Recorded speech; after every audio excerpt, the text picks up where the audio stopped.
यहाँ पर भी आप देख सकते हैं फ्रेंड्स, सेक्शन में यहाँ पर देखिए एनटीपीसी लिखा गया है। आज के सेशन का पहला प्रश्न पढ़िए और प्रश्न को जब भी आप पढ़िए ध्यानपूर्वक पढ़िए। प्रश्न अगर एक बार में आपको समझ में नहीं आता है तो कोशिश करिए कम से कम 2 बार आप प्रश्न को जरूर पढ़ें। चलिए पहला प्रश्न पढ़िए कि निम्नलिखित में से किसका चित्र 200 रुपए के भारतीय नोट पर मुद्रित किया गया है। अगर आप आंसर पहले से जानते हैं तो आंसर कमेंट करते चलिए, इससे आपका रिवीजन होते चलेगा। और साथ ही साथ जो भी मैं एक्सप्लेन करके आपको एक्स्ट्रा फैक्ट्स बताऊंगा उसको भी आप ध्यानपूर्वक सुनिएगा। इससे क्या होगा कि एक प्रश्न के साथ साथ आपके 2 से 3 प्रश्न जो है कवर होते चलेंगे। चलिए फ्रेंड्स, बताइए इसका आंसर क्या होगा कि निम्नलिखित में से किसका चित्र 200 रुपए के भारतीय नोट पर मुद्रित किया गया है।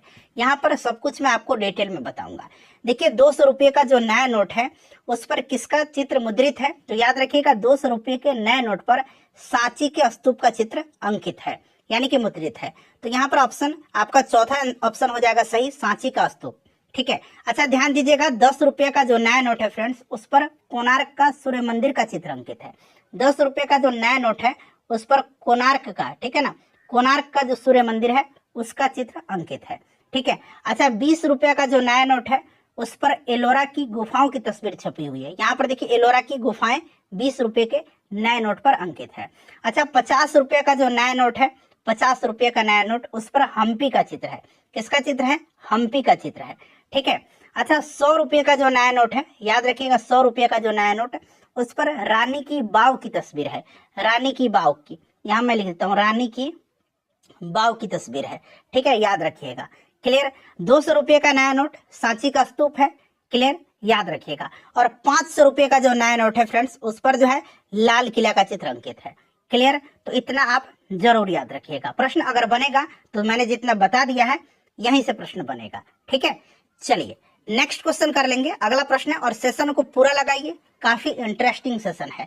चलिए उस युग्म का चयन करें जो सुमेलित नहीं है। ठीक है ना, बांध और जिस नदी पर यह बनाया गया है जो सही सुमेलित नहीं है। तो यहाँ पर आप देखिएगा, सबसे पहले हम लोग नीचे से स्टार्ट करते हैं। देखिए टिहरी बांध जो है ये भागीरथी और भिलांगना नदी के संगम पर है। ठीक है ना, भागीरथी और भिलांगना, याद रखिएगा भागीरथी और भिलांगना। यहाँ मैं लिखता हूँ भागीरथी और भिलांगना, याद रखिएगा। ये नदी का भी नाम पूछा जाता है। तो टिहरी बांध है भागीरथी और भिलांगना पर, कहां पर? उत्तराखंड में। इंदिरा सागर बांध जो है ये कहां पर है? तो नर्मदा नदी पर है। ठीक है, राज्य पूछेगा तो मध्य प्रदेश। ठीक है, याद रखिएगा। नागार्जुन सागर बांध कृष्णा नदी पर है। राज्य पूछेगा तो याद रखिएगा आंध्र प्रदेश और तेलंगाना। ठीक है, अच्छा नाथपा झाकरी बांध जो है ये झेलम नदी पर नहीं है। नाथपा झाकरी बांध जो है ये सतलुज नदी पर है। किस नदी पर है? ये सतलुज नदी पर है। कहां पर है? तो हिमाचल प्रदेश में है। तो कौन सा सुमेलित नहीं है? तो पहला ऑप्शन सुमेलित नहीं है। क्लियर हो गया? चलिए, अच्छा सरदार सरोवर बांध कहां पर है? नर्मदा नदी पर है। ठीक है, याद रखिएगा। चलिए उसके बाद नेक्स्ट क्वेश्चन हमारा कि निम्नलिखित में से कौन सा कथन यहाँ पर सही नहीं है? कौन सा कथन सही नहीं दिया गया है? देखिए असम भारत का सबसे बड़ा चाय उत्पादक राज्य है, बिल्कुल करेक्ट है ये। केरल भारत का सबसे बड़ा रबर उत्पादक राज्य है, ये भी सही दिया गया है। उत्तर प्रदेश भारत का सबसे बड़ा गन्ना उत्पादक राज्य है, ये भी सही दिया गया है। पंजाब भारत का सबसे बड़ा गेहूं उत्पादक राज्य है, ये गलत है। गेहूं का सबसे बड़ा उत्पादक राज्य जो है ये उत्तर प्रदेश है। ठीक है, याद रखिएगा। मैं नया आंकड़ा आपको बता रहा हूँ। अच्छा अभी चावल के उत्पादन में हम लोग पढ़ते आ रहे थे कि पश्चिम बंगाल पहले स्थान पर है, लेकिन अब ये बदल गया है। चावल की यानी कि धान के उत्पादन में पहला स्थान जो है अब तेलंगाना का आ गया है। किसका आ गया है? तेलंगाना का आ गया है, याद रखिएगा। क्लियर ना? अच्छा मक्का के उत्पादन में सबसे अग्रणी राज्य कौन सा है? तो कर्नाटक है, ये भी आप ध्यान रखेंगे। तो चलिए बताइए कौन सा इसमें से सही नहीं है? तो आपका लास्ट वाला ऑप्शन सही नहीं है। ठीक है, चलिए आज हमारा ये 22वां सेशन है फ्रेंड्स। इससे पहले मैंने आपको RRB, NTPC, CBT one previous year question paper का 21 सेशन मैंने आपको कंप्लीट कराया हुआ है। जिन्होंने नहीं देखा है जरूर देख लीजिएगा, लिंक डिस्क्रिप्शन बॉक्स में आपको मिल जाएगा। चलिए देखिए नीचे दिए गए जो विकल्प हैं उनमें से सही कथन का आपको चयन करना है, यानी कि सही कथन कौन सा है। देखिए मुंद्रा ताप विद्युत केंद्र मध्य प्रदेश में स्थित है, नहीं ये गलत है। मुंद्रा ताप विद्युत केंद्र जो है ये कहां पर है? तो याद रखिएगा मुंद्रा जो है ये गुजरात में पड़ता है। कहां पर? गुजरात में, तो ये गलत हो गया। कुंडलकुलम नाभिकीय विद्युत केंद्र केरल में स्थित है, नहीं आपने पढ़ा हुआ है केरल में कुंडलकुलम नहीं है। कुंडलकुलम जो है ये तमिलनाडु में है, तो ये भी गलत हो गया। Talcher super thermal power station Andhra Pradesh में है, नहीं ये भी गलत है। Talcher super thermal power station जो है ये ओडिशा में है। कहाँ पर है? ओडिशा में है। ठीक है। नरौरा परमाणु विद्युत केंद्र उत्तर प्रदेश में है, बिल्कुल सही है और यही आपका सही कथन दिया गया है। नरौरा कहाँ पर है? नरौरा परमाणु विद्युत केंद्र तो उत्तर प्रदेश में है। तो देखिए मैंने कितने प्रश्न आपके कवर कराए? 4 प्रश्न। एक तो आपको हो गया नरौरा परमाणु विद्युत केंद्र उत्तर प्रदेश में है, Talcher super thermal power station Odisha में है, कुंडलकुलम नाभिकीय विद्युत केंद्र ये आपका तमिलनाडु में है, और मुंद्रा ताप विद्युत केंद्र जो है ये मध्य प्रदेश में नहीं है, मुंद्रा गुजरात में है। ठीक है। चलिए अगला प्रश्न करिएगा। देखिए वह कौन सी भारतीय चित्रकला शैली है जिसमें शुद्ध सोने और कीमती पत्थरों की सजावट है और इसमें हिंदू देवी देवताओं विशेष रूप से भगवान कृष्ण को दर्शाया गया है। तो जितने भी आपके भारतीय चित्रकला शैली हैं मैंने आपको बताया था। वारली मैंने ऑलरेडी बताया था कहाँ का चित्रकला शैली है, तो ये महाराष्ट्र का है। ठीक है। मधुबनी पेंटिंग हमने पढ़ा हुआ है, ये बिहार का है। ठीक है ना।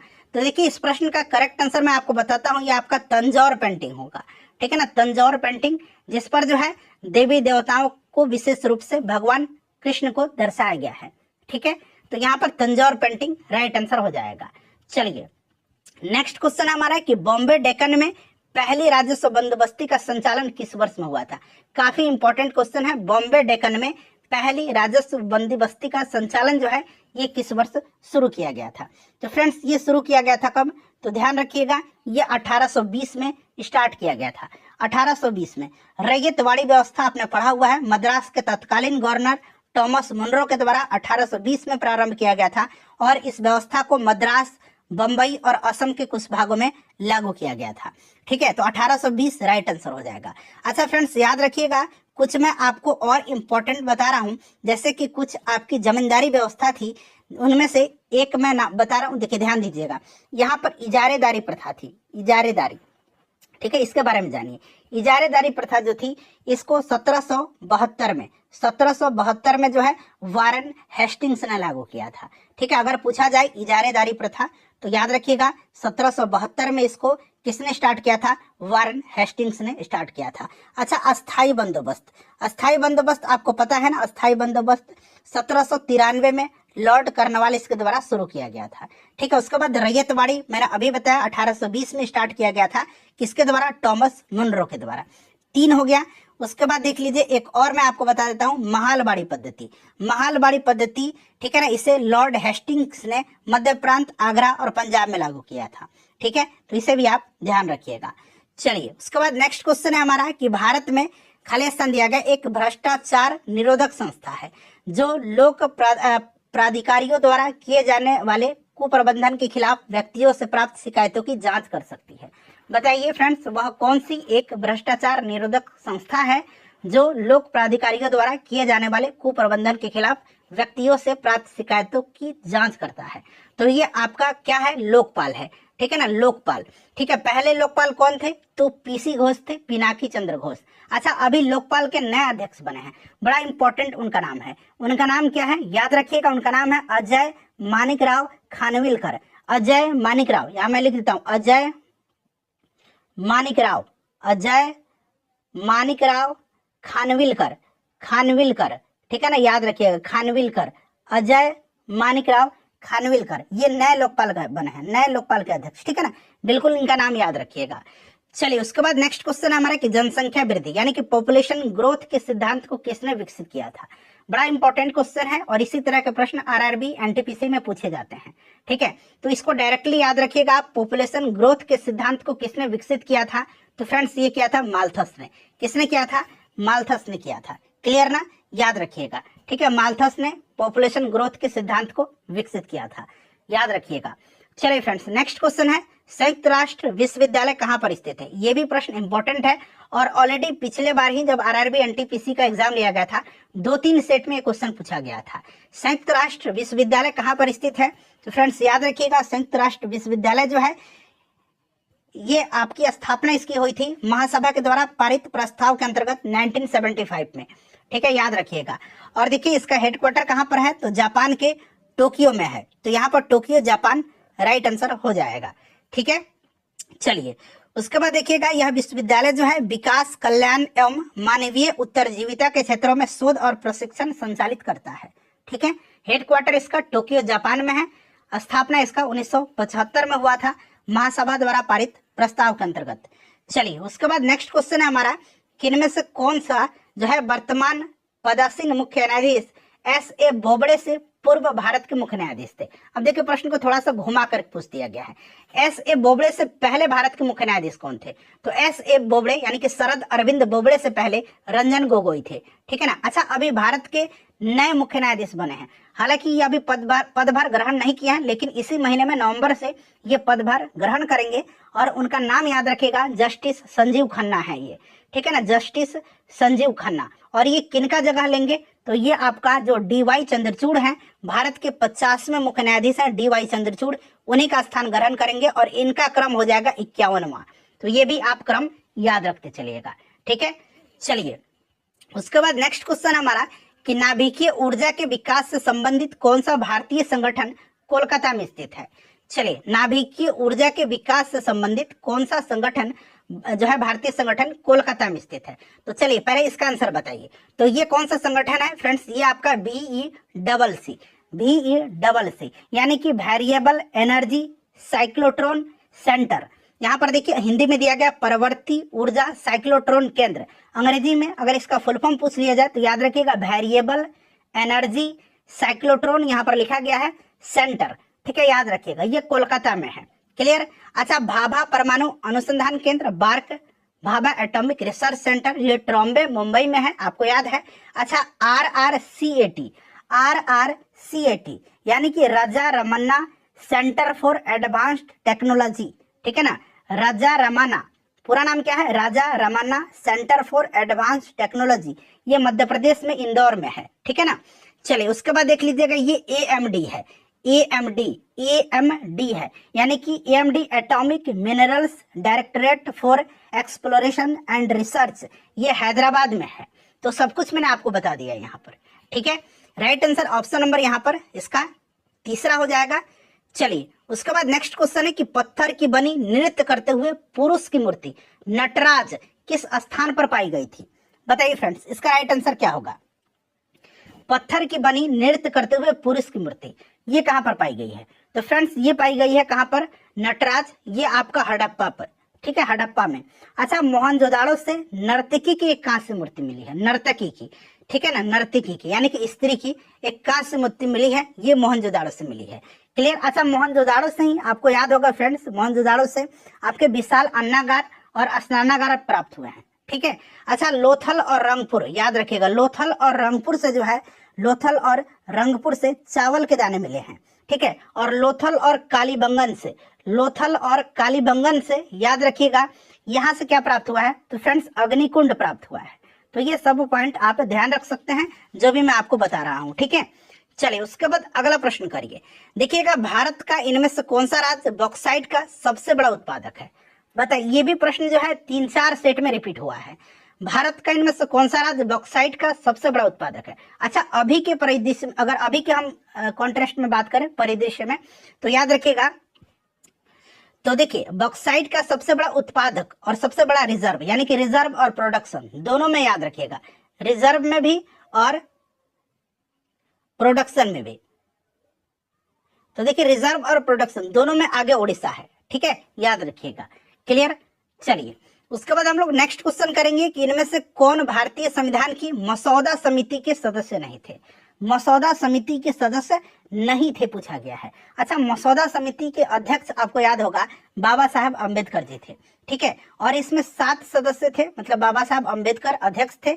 उसके बाद ध्यान दीजिएगा, ठीक है, उसमें उसके बाद इस समिति में अन्य सदस्य थे N माधवराव, एक नाम हो गया, एक थे TT कृष्णमाचारी, ठीक है, TT कृष्णमाचारी, ठीक है, 2 नाम हो गया। उसके बाद देखिए डॉक्टर KM मुंशी, यहाँ पर डॉक्टर KM मुंशी का नाम मेंशन है। सैयद मोहम्मद सादुतुल्लाह, यहाँ पर भी है सैयद मोहम्मद सादुतुल्लाह, ठीक है, तो ये 4 नाम हो गए हैं आपके ना। उसके बाद देखिए N गोपालास्वामी अयंगर यहाँ पर दिया गया है, और आपके अल्लादी कृष्ण स्वामी अय्यर, ठीक है, ये आपके AB ठक्कर नहीं थे, तो ऑप्शन यहाँ पर चौथा राइट आंसर हो जाएगा, सदस्य नहीं थे ये। क्लियर? चलिए देखिए, संयुक्त राष्ट्र की इनमें से कौन सी एजेंसी अंतर्राष्ट्रीय श्रम अधिकारों का संवर्धन करती है? अंतर्राष्ट्रीय श्रम अधिकारों का संवर्धन कौन सी इसमें से एजेंसी संयुक्त राष्ट्र की करती है? बताइए। तो फ्रेंड्स यह एजेंसी सिंपल सा है, ILO है, इंटरनेशनल लेबर ऑर्गेनाइजेशन है, ठीक है, ILO। इसकी स्थापना 1919 में हुई थी। इसका हेडक्वार्टर कहाँ पर है? तो जेनेवा में है, ठीक है, याद रखिए कहाँ पर है? जेनेवा में है। क्लियर। अच्छा यहाँ पर देखिए IMF, इंटरनेशनल मॉनेटरी फंड, ठीक है ना, इसकी स्थापना 1944 में हुई थी। इसका हेडक्वार्टर वाशिंगटन DC में है। IMO, इसका फुल फॉर्म होगा आपका International maritime Organization, International Maritime, यहाँ पर लिखता हूँ मैरीटाइम, इंटरनेशनल मैरीटाइम ऑर्गेनाइजेशन। इसकी स्थापना कब हुई थी? तो इसकी स्थापना हुई थी आपका, याद रखिएगा, इसका स्थापना 1948 में हुई थी, ठीक है। इसका हेडक्वार्टर कहाँ पर है? तो लंदन में है, ठीक है। अच्छा ICAO, इसका फुल फॉर्म होगा International civil aviation Organization, International civil aviation Organization, ठीक है। इसका स्थापना 1947 में हुई थी और इसका हेडक्वार्टर मॉन्ट्रियल कनाडा में है। एक बार मैं और रिपीट कर दूं क्या? चलिए कर देता हूं। IMF, इंटरनेशनल मॉनेटरी फंड, स्थापना 1944, headquarter Washington DC। IMO, international maritime organisation, स्थापना 1939, हेडक्वार्टर लंदन, ठीक है। ICAO, फुल फॉर्म इसका civil aviation, international civil aviation organisation, establishment 1947, headquarter Montreal Canada, ठीक है। चलिए देखिए किस देश ने फीफा विश्व कप 2018 के विजेता का खिताब हासिल किया। अब आपको देखिए 2018 वाला याद नहीं रखना है, अब आपको याद रखना है 2022 वाला। 2022 में आप याद रखेंगे 2022 वाला ऑर्गेनाइजेशन कहां पर किया गया था? तो ये किया गया था कतर में, ठीक है ना। और इसमें जीता था कौन? तो अर्जेंटीना विनर रहा था, अर्जेंटीना, ठीक है ना, अर्जेंटीना विनर रहा था। क्लियर, याद रहेगा आपको। अच्छा पहला जो फीफा विश्व कप हुआ था ये 1930 में हुआ था और इसमें विनर जो पहली बार बना था ये उरुग्वे बना था, उरुग्वे बना था, ठीक है, याद रखिएगा। 2018 वाला जो अभी प्रश्न में पूछा गया ये रसिया में हुआ था और विजेता इसमें फ्रांस रहा था, ठीक है। इस प्रश्न का आंसर फ्रांस हो जाएगा, लेकिन 2022 वाला याद रखिएगा विजेता अर्जेंटीना रहा है, कतर में आयोजन किया गया था। अच्छा 2026 वाला कहां पर होगा नेक्स्ट? तो 2026 वाला जो होगा ये कनाडा, मैक्सिको और USA में होगा, ठीक है, याद रहेगा। चलिए देखिएगा वी वलसारा, यहाँ अंग्रेजी में दिया गया वी वलसारा, इनमें से किस संगीत वाद्य यंत्र से संबंध थे? वी वलसारा का संबंध किससे था? तो फ्रेंड्स याद रखिएगा ये पियानो से संबंधित है, ठीक है ना, पियानो राइट आंसर हो जाएगा। क्लियर। चलिए उसके बाद नेक्स्ट क्वेश्चन हमारा कि एक कार्बन क्रेडिट में कितने कार्बन डाइऑक्साइड शामिल होते हैं? बताइए एक कार्बन क्रेडिट में कितने कार्बन डाइऑक्साइड शामिल होते हैं? तो देखिए एक कार्बन क्रेडिट में 1000 किलोग्राम कार्बन डाइऑक्साइड होता है, ठीक है, इसको याद रखिएगा, बड़ा इंपॉर्टेंट है, ठीक है ना, 1000 किलोग्राम कार्बन डाइऑक्साइड शामिल होता है, ठीक है। चलिए इस तरह के प्रश्न डायरेक्टली याद रखना है आपको।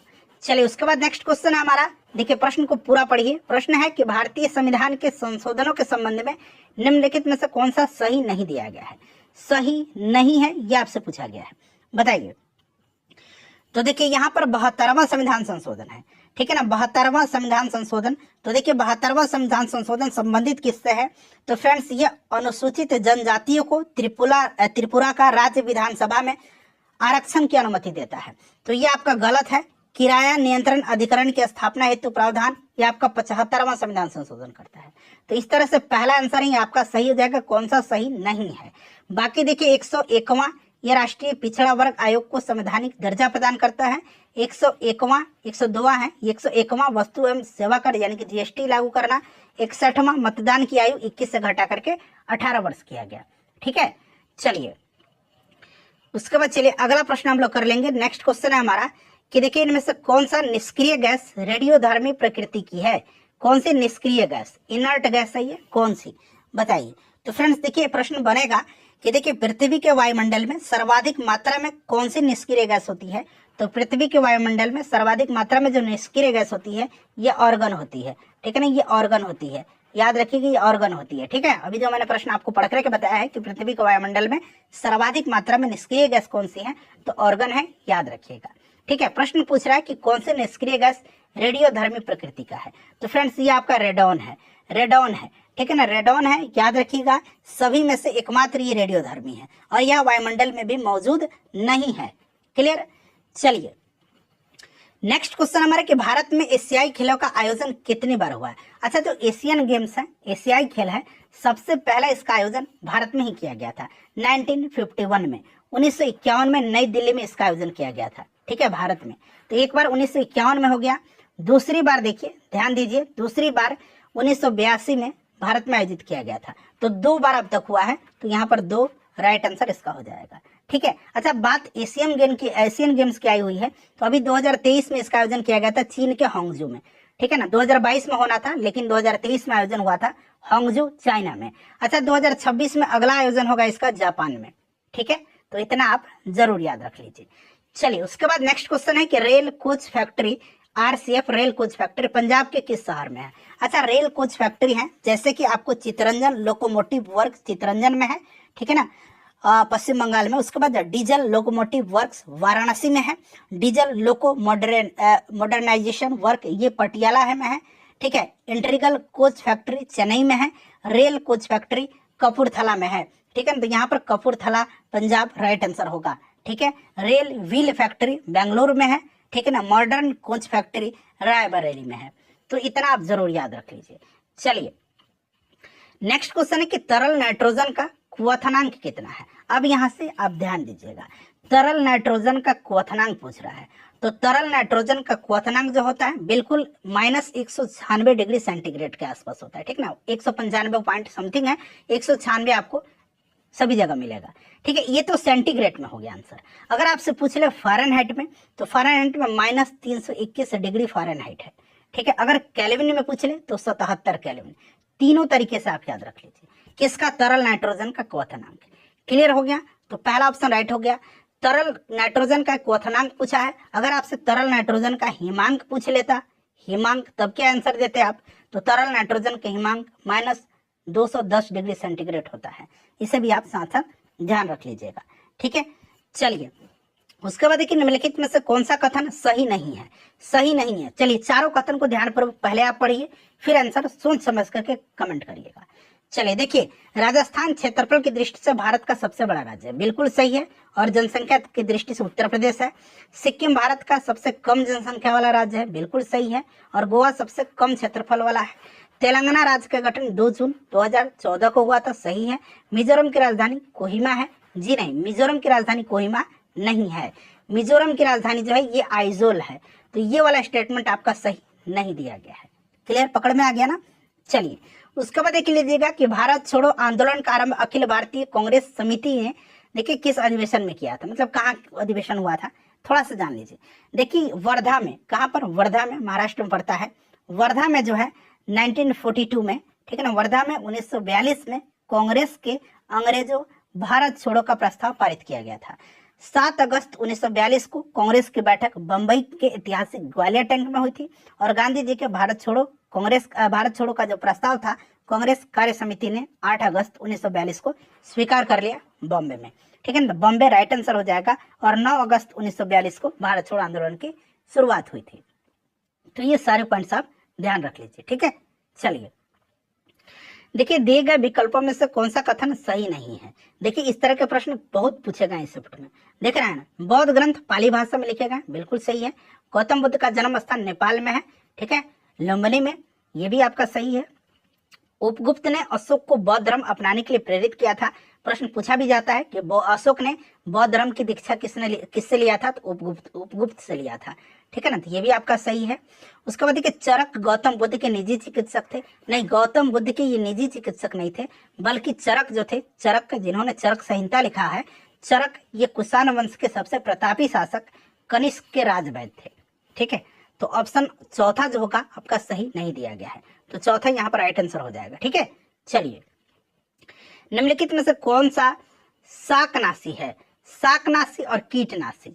तो देखिए यहाँ पर देखिए BHC, इसको बोलते हैं हम लोग बेंजीन हेक्साक्लोराइड, ये आपका कीटनाशी है। 2,4-D ये आपका शाकनाशी है, तो यही वाला आंसर आपका सही होगा। DDT ये आपका कीटनाशी है। एल्ड्रिन ये भी आपका कीटनाशी है। तो शाकनाशी पूछा है, तो शाकनाशी 2,4-D होगा। क्लियर, बाकी कीटनाशी है। चलिए, उसके बाद देखिए कि इनमें से किसे मलेरिया के संचारण संबंधी शोध के लिए नोबेल पुरस्कार से सम्मानित किया गया था। मलेरिया के संचारण संबंधी शोध के लिए नोबेल पुरस्कार से किसको सम्मानित किया गया था। देखिए, ये किया गया था रोनाल्ड रॉस को, ठीक है ना, रोनाल्ड रॉस को सम्मानित किया गया था। क्लियर, याद रखिएगा, रोनाल्ड रॉस को। कब, तो 1902 में, ठीक है। अच्छा, यहाँ पर आप कार्ल लैंड स्टीनर का भी नाम देख रहे हैं। ब्लड ग्रुप की खोज इन्होंने किया था, रक्त समूह का, और इसके लिए उनको 1930 में नोबेल पुरस्कार से सम्मानित किया गया था। तो कम से कम ये भी आप जरूर याद रखिएगा, ठीक है। चलिए उसके बाद नेक्स्ट